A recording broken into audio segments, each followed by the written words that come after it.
उसकी आवाज़ बड़ी ज़ोर से काँप रही थी और उसने पूरी जान लगाकर अपने ब्यूटी पॉन पर हाथ रखकर उसे पीछे धकेल दिया था। उसकी आँखों में डर का समंदर था, जिसे देखकर देवदत्त जज़्बात की आड़ में बहक रहा था। एक पल के लिए ठिठक गया। क्या हुआ सरला? देवदत्त की आवाज़ भारी और गुस्से में थी। लेकिन सरला ने जवाब देने के बजाय अपनी साड़ी को अपने ब्यूटी बॉन पर ज़ोर से लपेटा और लड़खड़ाते कदमों के साथ बेड से नीचे उतर गई। उसकी सांस फूल रही थी और चेहरा पीला पड़ चुका था। देवदत्त ने हाथ बढ़ाकर उसे रोकना चाहा, मगर उसके हाथों की पकड़ में आने से पहले ही वो कमरे के दूसरे कोने की तरफ भागी और सीधे बाथरूम में घुस गई। दरवाज़ा लॉक होने की आवाज़ ने होटल के कमरे में छाई खामोशी को तोड़ दिया। देवदत्त कुछ पल वहीं खड़ा रहा। उसकी समझ से बाहर था कि इसे क्या हुआ, पर वह बिजनेसमैन माहिर दुनिया को पढ़ लेने वाली निगाहों से देखता था, जिसकी एक नज़र पर लोग फैसला बदल लिया करते थे। लेकिन आज एक मामूली सी लड़की ने उसे इस तरह रोका था, जैसे वो कोई अजनबी हो। उसने अपने चेहरे पर बल डालते हुए गहरी सांस ली और बालों में हाथ फेरते हुए बेड की पीठ से टेक लगा ली। सरला बाथरूम में दीवार की टाइल को दोनों हाथों से जकड़े खड़ी थी, जैसे अगर उसे छोड़ दे तो वह ज़मीन पर गिर जाएगी। उसने नज़र उठाकर सामने लगे बड़े से शीशे में अपना चेहरा देखा। बिखरे हुए बाल, सूजी हुई आंखें, चेहरे पर फैला दर्द। मैं क्या कर रही हूँ भगवान? मैं कैसे यहाँ पहुँच गई? उसके होठों से आवाज़ सरकती हुई निकलने लगी। उसने नल खोला और ठंडे पानी के छींटे अपने चेहरे पर मारे। शायद ये ठंडक उसके अंदर लगी आग को बुझा सके। लेकिन आंसू थे कि थमने का नाम नहीं ले रहे थे। वह फूट फूट कर रो दी। वे आंसू थे जो पिछले 1 महीने से उसके अंदर जमा हो रहे थे, और आज देवदत्त की मोहब्बत के पहले मोड़ ने उसे अंदर तक तोड़ दिया था। ये पहली बार था कि वह कोई मर्द उसके इतना करीब आया था। वह जिस माहौल से आई थी, वहाँ आदमियों का कोई काम नहीं था, और आज वो एक अजनबी आदमी के साथ एक बंद कमरे में थी, जबकि वह उसका पति भी था। लेकिन कैसा पति? और ये कैसी शादी थी? उसकी आंखों के सामने वो मंजर घूम गया। देवदत्त के ऑफिस में पहली बार दाखिल हुई थी 1 महीने पहले। सर, एक लड़की आई है, उसका नाम सरला है। वह कह रही है कि इंटरव्यू के लिए बुलाया गया था। वहाँ के पीए ने ये खबर दी, भेज दो। देवदत्त ने फाइल से नज़र हटाए बिना कहा। दरवाज़ा खुला और सरला अंदर दाखिल हुई। बड़ी साधारण नॉर्मल कपड़ों में लिपटी हुई थी। चेहरे पर ऐसी मासूमियत और बेबसी थी जिसे देवदत्त जैसे दुनिया और इंसान को पढ़ लेने वाली नज़रें भी छुपा ना सकी। बैठिए। देवदत्त ने कुर्सी की तरफ इशारा किया। सरला डरते डरते कुर्सी के किनारे पर बैठ गई। जी सर, मुझे नौकरी की बहुत ज़रूरत है। मैंने ग्रेजुएशन किया हुआ है। और देवदत्त ने हाथ उठाकर उसे रोका। उसने सरला के वजूद पर एक गुजरती हुई नज़र डाली और फिर फाइल बंद करके मेज पर रख दी। उसकी गहरी काली आंखें सरला के चेहरे का जायजा ले रही थी। सरला, आपकी क्वालिफिकेशन अच्छी है, लेकिन मेरे ऑफिस में फ़िलहाल कोई जगह खाली नहीं है। सरला का चेहरा ऐसे बुझ सा गया जैसे उसकी आखिरी उम्मीद भी ख़त्म हो गई थी। उसके दिमाग में भरत और उसकी छोटी बहन सुधा की भुखमरी वाले चेहरे घूम गए। घर में राशन पानी सब खत्म था। मकान मालिक ने किराए के लिए आखिरी वार्निंग भी दे दी थी। सर प्लीज़ काम दे दो मुझे, मैं सब कर लूँगी। मुझे पैसों की बहुत ज़रूरत है, मेरे भाई बहन भूखे हैं। उसकी आवाज़ रुंधी सी हो गई। आंखों में आंसू तैरने लगे। देवदत्त अपनी कुर्सी पर पीछे हुआ कुछ देर उसे देखता रहा। उसने दुनिया देखी थी, चेहरे को पढ़ना जानता था। उस लड़की की आंखों में लालच नहीं बल्कि मजबूरी दिख रही थी। देवदत्त की आवाज़ में एक अजीब सी गंभीरता थी। बाहर की दुनिया में बहुत भीड़ है। तुम जैसी मासूम लड़कियां जब इस तरह नौकरी की तलाश में निकलती हो तो लोग उनकी मजबूरी का फ़ायदा उठाते हैं। सरला ने हैरानी से नज़र उठाकर उसे देखा। मैं तुम्हें एक ऑफ़र देना चाहता हूँ, देवदत्त ने मेज पर उंगलियां चलाते हुए कहा।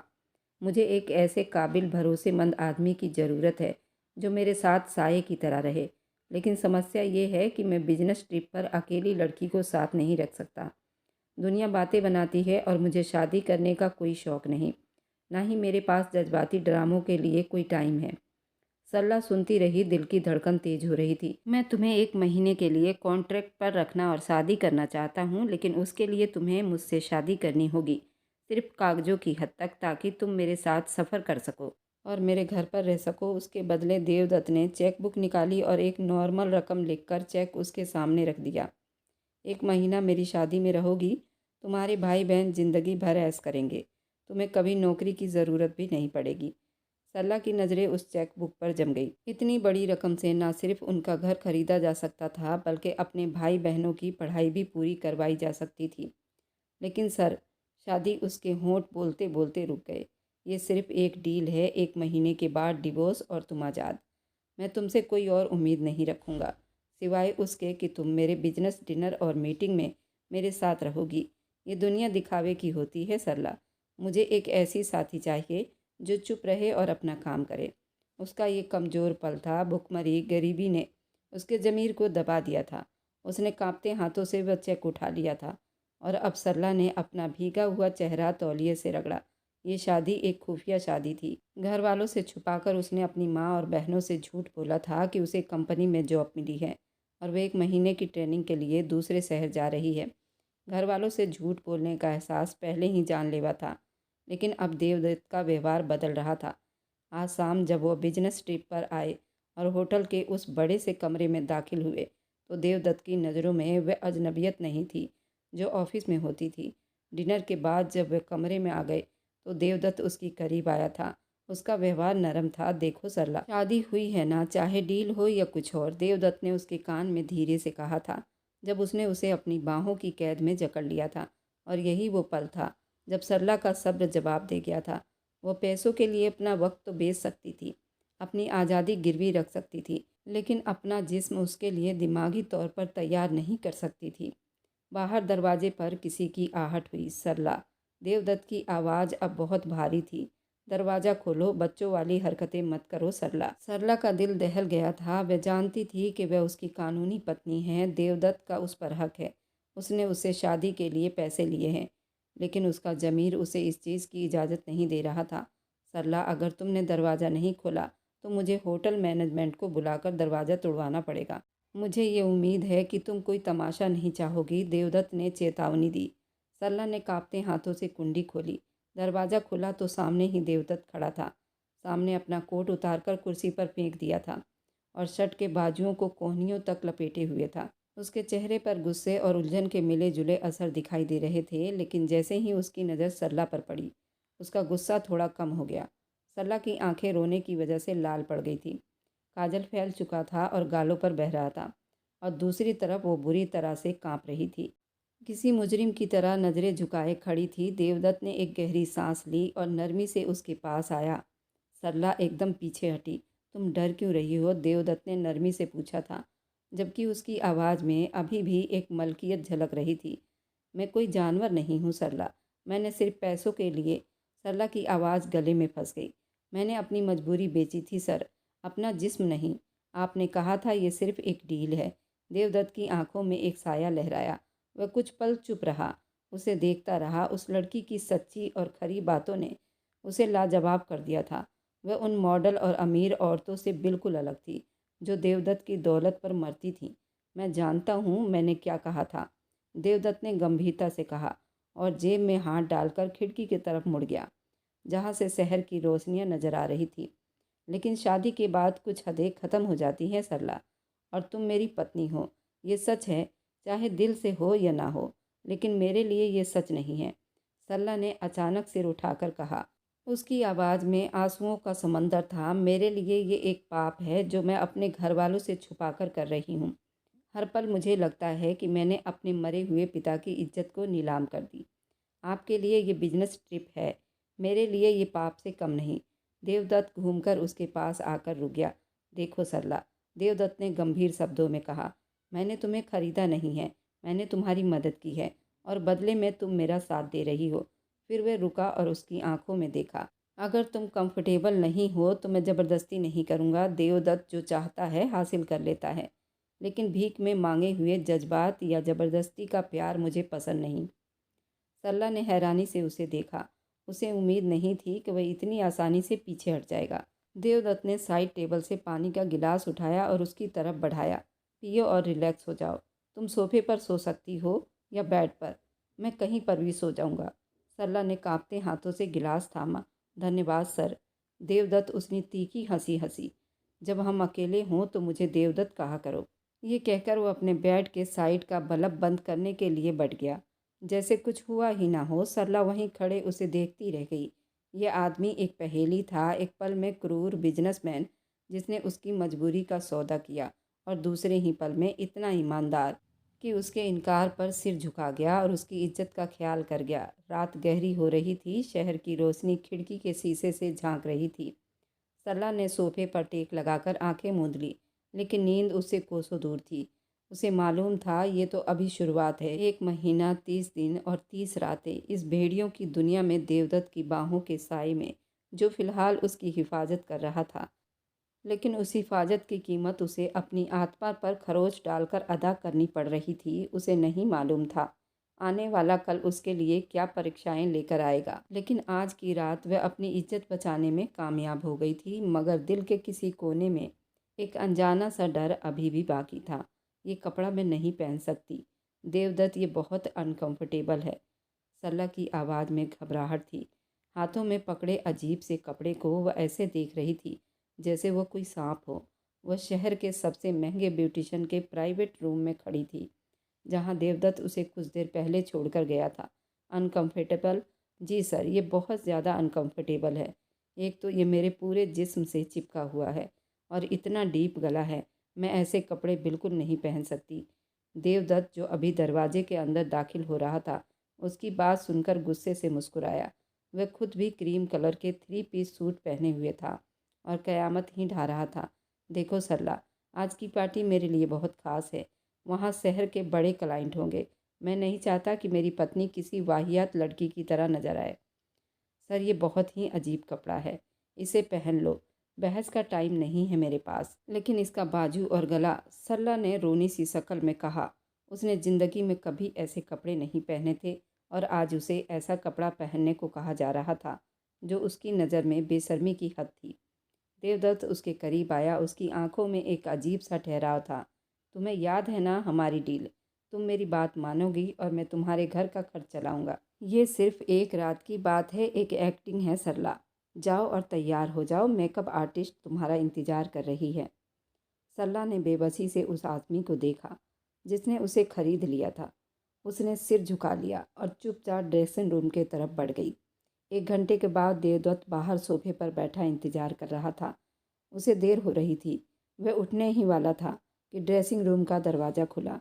मैं तैयार हूँ, एक धीमी सी आवाज़ आई। देवदत्त ने सिर उठाकर देखा। उस पल वक्त जैसे थम सा गया हो। देवदत्त ने दुनिया भर की खूबसूरत लड़कियां देखी थी। उसकी कई मॉडल गर्लफ्रेंड रह चुकी थी, लेकिन उसके सामने खड़ी सरला ने उसके होश हवास पर एक अजीब सा वार कर दिया था। गहरे काले रंग का छोटा सा गाउन उसकी दूधिया रंगत पर गजब ढा रहा था। उसके लंबे काले बालों को ब्यूटिशियन ने बेहद खूबसूरत अंदाज में सजाया था। मेकअप आर्टिस्ट ने उसकी खूबसूरती को छुपाने के बजाय और निखार दिया था। उसकी बड़ी बड़ी आंखों में लगी पलकें किसी भी आदमी का दिल धड़का सकती थी। वह सिमटी सी सरमाई सी खड़ी थी, जो उसकी खूबसूरती को और जानलेवा बना रही थी। देवदत्त बस उसे देखता ही रह गया। उसके दिल में एक अनजानी सी इच्छा सिर उठाने लगी। काश ये ड्रामा ना होता, काश ये हकीकत होती। चले सरला? सरला ने उसकी खामोशी से घबराकर पूछा। उसे लगा शायद उसे ये हुलिया पसंद नहीं आया। देवदत्त चौंक कर होश की दुनिया में लौटा। उसने गला खखार कर अपनी टाई की नोट ठीक की। हाँ, ठीक लग रही हो, इतना भी बुरा नहीं। चलो, उसने जानबूझकर शब्द छुपा लिए ताकि सरला को उसके असर का अंदाज़ा ना हो सके। लेकिन जब वह उसके पास आई तो उसके बदन से उठती भीनी भीनी खुशबू ने एक पल के लिए उसे फिर मदहोश कर दिया। पार्टी हॉल रोशनियों से नहाया हुआ था। अंदर दाखिल होते ही सरला का दम घुटने लगा। ये एक अलग ही दुनिया थी। अलग अलग चेहरे, अजीब लोग, चारों तरफ भीड़, महंगे परफ्यूम की खुशबू, हाथों में सिगरेट, जोर जोर से हंसती बतियाती आवाज़ें। सरला ने डरकर देवदत्त के बाजू जोर से थाम लिए। देवदत्त ने उसकी पकड़ महसूस की और दूसरा हाथ उसके हाथ पर रखकर उसे तसल्ली दी। रिलैक्स, बस मुस्कुराती रहो, कोई तुम्हें खा नहीं जाएगा, उसने उसके कान में धीरे से कहा। जैसे ही देवदत्त हॉल के बीचों बीच पहुंचा, कई गर्दनें उसकी तरफ मुड़ गई। देवदत्त बिजनेस की दुनिया में बड़ा नाम था और आज उसके साथ मौजूद ये खूबसूरत लड़की सबका ध्यान खींच रही थी। अरे देवदत्त, चांद का टुकड़ा कहाँ छुपा कर रखा था यार? एक अधेड़ उम्र के बिजनेसमैन ने हाथ में जाम थामे कहा और उसकी नज़रें सरला के चेहरे से फिसलती हुई उसके कपड़ों पर टिक गई। सरला सिमट गई। उन आदमियों की नज़रों में एक अजीब सी चुभन थी, जैसे वह कोई ललचाई हुई खाने की चीज़ हो जिसे सबके सामने रख दिया गया हो। मेरी वाइफ है सरला, देवदत्त ने सबसे मिलवाया, लेकिन उसकी आवाज़ में एक अजीब सी हिचकिचाहट थी। बहुत खुशकिस्मत हो देवदत्त, भाभी तो बहुत खूबसूरत है, एक जवान लड़के ने कहा, जिसकी आंखें नशे में डूबी हुई और चाहत साफ झलक रही थी। सरला का मन किया ज़मीन फट जाए और वह उसी में समा जाए। उसे हर नज़र अपने जिस्म पर चुभती हुई महसूस हो रही थी। उसे अपने कपड़ों की बेपर्दगी का एहसास हो रहा था। देवदत्त बिजनेस की बातों में बिजी हो गया, लेकिन उसने सरला को अपने पास ही लगाए रखा। थोड़ी देर के बाद देवदत्त को कुछ काम से क्लाइंट के साथ साइट पर जाना पड़ा। सरला, तुम यहाँ इस सोफे पर बैठो, मैं बस 10 मिनट में वहाँ से होकर आता हूँ। सरला ने हाँ में सिर हिलाया। भीड़ से हटकर एक कोने में पड़े सोफे पर बैठ गई। यहाँ से वो पूरी महफिल को देख सकती थी। वेटर ट्रे में ड्रिंक लेकर घूम रहे थे। लोग ठहाके लगा रहे थे, लेकिन उन ठहाकों में अपनापन नहीं था। ये सब अमीर और शराबी लोग थे। अभी उसे बैठे हुए कुछ ही मिनट बीते थे। एक साया उसके सिर पर आकर मंडराने लगा। इतनी खूबसूरत लड़की और इतनी अकेली, ये तो नाइंसाफ़ी है। तुम तो बहुत खूबसूरत हो, सो ब्यूटीफुल। सरला ने चौंक कर सिर उठाया। सामने देखा, एक आदमी खड़ा था जिसके हाथ में शराब का गिलास था और वह लड़खड़ा रहा था। ये जगमोहन था। देवदत्त के साथ बिजनेस करता था और शायद उससे भी बड़ा नाम था। उसे हर चीज़ से नफरत थी। देवदत्त की हर कामयाबी उसे चुभती थी। सरला ने नज़रें झुका ली और कोई जवाब न दिया। जगमोहन ने उसे नज़रअंदाज करते हुए सोफे पर उसके बिल्कुल पास बैठने की कोशिश की। सरला जल्दी से खड़ी हो गई। अरे, नाराज़ क्यों हो रही हो जाने मन? जगमोहन ने उसका रास्ता रोकना चाहा। उसके मुंह से तेज बदबू आ रही थी, जिससे सरला को उल्टी सी आने लगी। मैं जगमोहन हूँ, इस शहर का बादशाह। देवदत्त बस एक बच्चा है मेरे सामने। आओ मेरे साथ डांस करो। उसने अपना हाथ सरला की तरफ बढ़ाया। मुझे डांस नहीं आता, प्लीज़ आप मेरे रास्ते से हटो, सरला ने गुस्से में कहा। वहाँ से निकलने की कोशिश की, लेकिन जगमोहन ने उसकी कलाई पकड़ ली। इतना घमंड! 2 कौड़ी की लड़कियाँ जब महंगे कपड़े पहन लेती हैं ना, तो खुद को महारानी समझने लग जाती हैं। चलो मेरे साथ। छोड़ो मुझे, सरला चिल्लाई। उसने अपनी कलाई छुड़वाने की बहुत कोशिश की, लेकिन जगमोहन की पकड़ बहुत मजबूत थी। उसकी आंखों से डर के आंसू निकल आए। आसपास खड़े कुछ लोगों ने उसकी तरफ देखा, लेकिन कोई आगे नहीं बढ़ा। सब तमाशा देखते रह गए। अचानक भीड़ चीरता हुआ देवदत्त वहां पहुंचा। हाथ छोड़ दो जगमोहन। देवदत्त की आवाज़ इतनी गरज थी कि म्यूजिक भी धीमा पड़ गया। वह गुस्से से कांप रहा था। उसने दूर से जगमोहन को सरला का हाथ पकड़े देख लिया था और उस मंजर ने उसके अंदर आग सी लगा दी थी। जगमोहन ने देवदत्त को देखा और एक कमीनी सी हंसी हंसी। उसने सरला का हाथ छोड़ने के बजाय उसे झटके से अपनी तरफ खींच लिया। ओ देवदत्त, तुम आ गए? बड़ा अच्छा माल ढूंढ कर लाए हो इस बार। क्या रेट है इसका? मुझे भी बताओ, मैं डबल पेमेंट करूँगा। क्या है इस लड़की में जो तुम इतना भड़क रहे हो? एक आम सी सेक्रेटरी ही तो है। ये सब सुनते ही सरला का रंग उड़ गया। उसके पैरों तले से ज़मीन खिसक गई। उसे लगा जैसे किसी ने भरी महफिल में उसे थप्पड़ मार दिया हो। उसकी आंखों से टप टप आंसू गिरने लगे। देवदत्त का सब्र अब टूट गया था। Shut up! और अगले ही पल उसका भारी मुक्का जगमोहन के जबड़े पर पड़ा। जगमोहन लड़खड़ाकर पीछे गिरा और साथ ही टेबल पर रखे शीशे के गिलास चकनाचूर हो गए। हॉल में पूरा सन्नाटा छा गया। म्यूजिक बंद हो चुका था।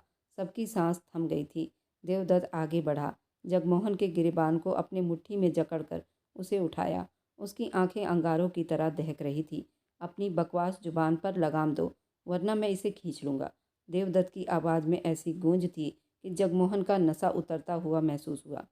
जिस लड़की के बारे में तुम बकवास कर रहे हो, वह कोई सेक्रेटरी नहीं है, वो मेरी पत्नी है।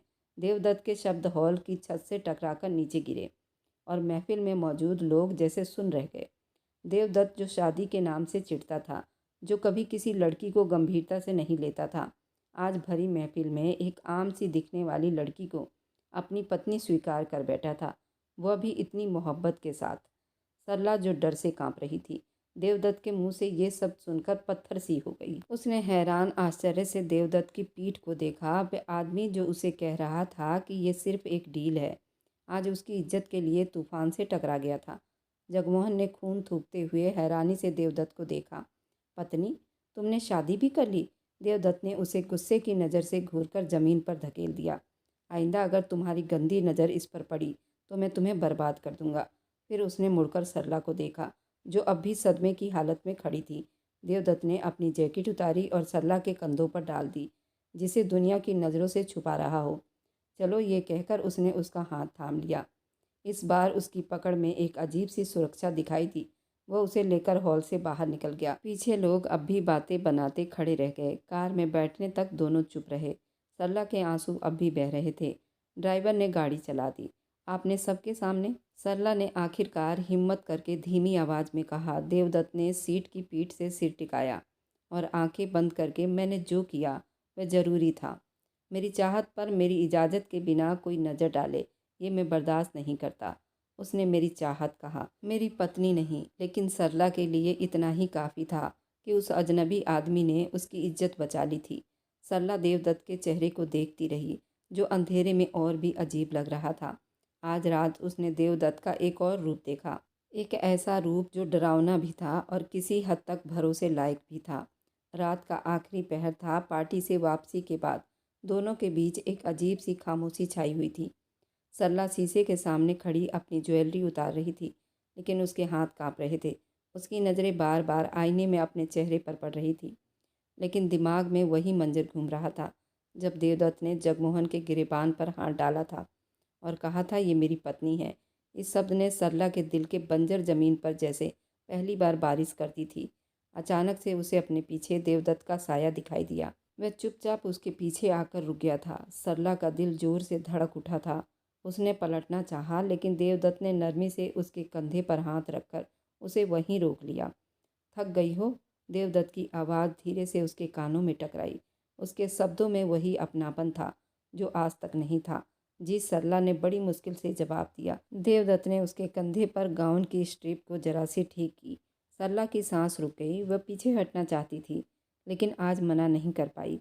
उसकी आंखों के सामने बार बार देवदत्त का वही गजबनाक चेहरा आ रहा था, जो उसकी इज्जत के लिए दुनिया से लड़कर आया था। उसे एहसास होने लगा था कि अब उसका कोई है जो उसकी ढाल बनकर खड़ा है। सरला का आत्मविश्वास पिघलने लगा था।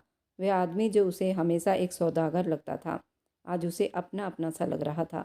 देवदत्त ने उसकी खामोशी को उसकी रजामंदी समझी। उसने उसे अपनी तरफ मोड़ा। सरला ने नज़रें झुका ली।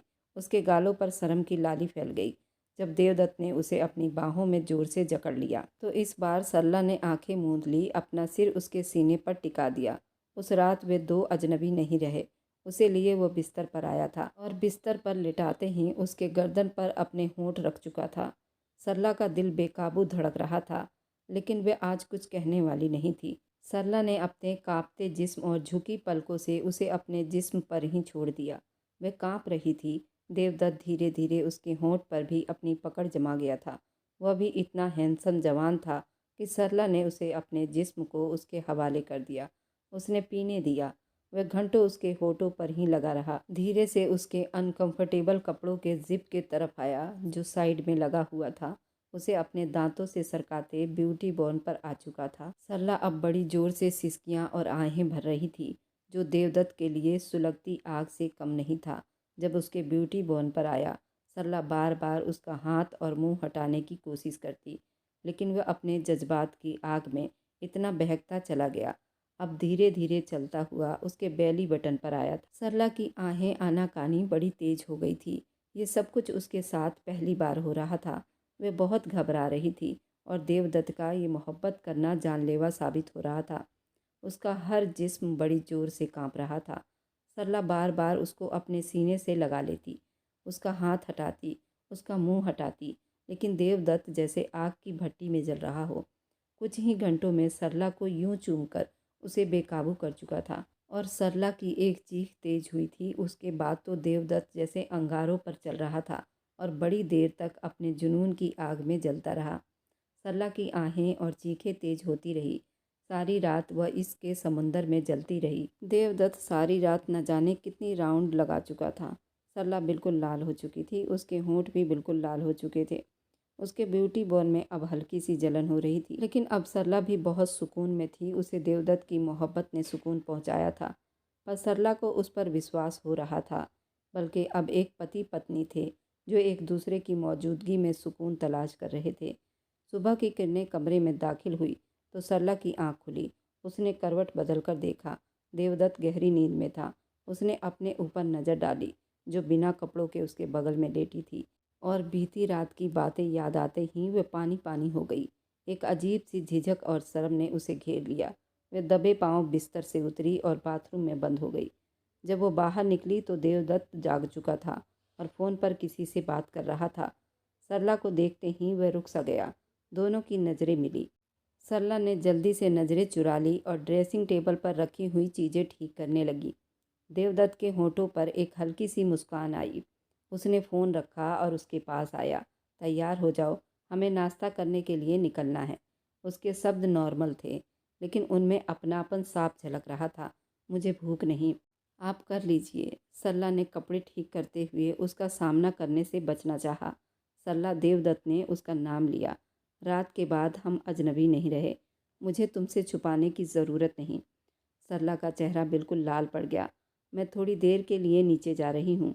मुझे घुटन हो रही है कमरे में। ये कहते हुए वह घबराहट में कोई बहाना बनाकर तेजी से कमरे से बाहर निकल गई। देवदत्त उसे जाते हुए देखता रहा, फिर कंधे उचका दिए और अपने बिजनेस सूट की तरफ ध्यान देने लगा, क्योंकि उसे एक अर्जेंट मीटिंग के लिए भी निकलना था। लॉबी में पहुंचते ही सरला को अपनी गलती का एहसास हुआ। यहाँ लोगों की भीड़ थी और वह अकेली खुद को यहाँ ले आई थी। उसने सोचा वापस चली जाऊँ, लेकिन लिफ्ट का इंतज़ार करते हुए उसकी नज़र सामने कॉफ़ी शॉप पर पड़ी। वहीं जगमोहन बैठा था। सरला का खून दोबारा सूख गया। वह पलटने ही वाली थी कि उसकी नज़र उस पर ना पड़े, लेकिन बहुत देर हो चुकी थी। जगमोहन उसे देख चुका था। उसके चेहरे पर एक जहरीली मुस्कान उभरी। वह अपनी जगह से उठा। सरला तेज़ कदमों से लिफ्ट की तरफ बढ़ी, लेकिन जगमोहन उसके रास्ते में आ गया। अरे भाभी, इतनी जल्दी क्या है? वह उसके सामने आकर खड़ा हो गया। उसके जबड़े पर अभी भी सूजन के निशान थे जो कल रात देवदत्त ने छोड़े थे। मेरे रास्ते से हटो, सरला ने मजबूत शब्दों में कहा, जबकि उसका दिल डर से कांप रहा था। बड़ा भरोसा है ना तुम्हें अपने उस नाम वाले पति पर? जगमोहन ने जहरीली अंदाज में कहा, लेकिन तुम जानती नहीं हो, देवदत्त एक नंबर का फ्रॉड आदमी है। ये शादी, ये मोहब्बत, ये ड्रामा सब कुछ झूठ है। वह सिर्फ तुम्हारा इस्तेमाल कर रहा है। मैं शर्त लगाकर कह सकता हूँ, उसने तुमसे शादी का कोई सबूत नहीं रखा होगा, सिर्फ कोरे कागजों पर साइन करवाए होंगे। सरला के कदम रुक गए। जगमोहन की बात सीधे उसके दिल पर लगी, क्योंकि शादी सच में उसी तरह खुफिया तरीके से हुई थी। लेकिन उसने अपने चेहरे पर कोई असर नहीं आने दिया। मुझे आपकी किसी भी बकवास को सुनने की ज़रूरत नहीं है। इसके आगे की कहानी बहुत दिलचस्प रहने वाली है। क्या देवदत्त सच में उसके साथ कोई फ्रॉड कर रहा है, या फिर सच में उसने उसे अपनी पत्नी स्वीकार कर लिया है? जगमोहन की कितनी बातें सच हैं, ये सब जानने के बाद सरला के दिमाग पर क्या असर पड़ेगा? इस कहानी को मिस ना करें। आगे ये कहानी बहुत दिलचस्प रहने वाली है। और मेरी वीडियो आप लोग जहाँ कहीं से भी देखते हैं, कमेंट में अपने शहर और राज्य का नाम ज़रूर बताएं। मुझे आप लोगों के कमेंट पढ़ने में बहुत आनंद आता है, और मैं उन सभी का बहुत बहुत धन्यवाद करना चाहती हूँ जो लोग मेरी वीडियो को देखते हैं, लाइक करते हैं और शेयर करते हैं। अगर आपको आज की कहानी मेरी पसंद आई है तो वीडियो को ज़रूर लाइक कीजिएगा और अपने दोस्तों के साथ शेयर भी कीजिएगा। और हाँ, अगर आपने अभी तक हमारे चैनल को सब्सक्राइब नहीं किया है तो ज़रूर सब्सक्राइब कर लें। मिलते हैं हम अपनी कल की एक और नई दिलचस्प कहानी के साथ। मुझ पर सदा अपना प्यार और स्नेह बनाए रखें। सभी को मेरा प्यार भरा नमस्कार दोस्तों। खुश रहें, स्वस्थ रहें, मस्त रहें।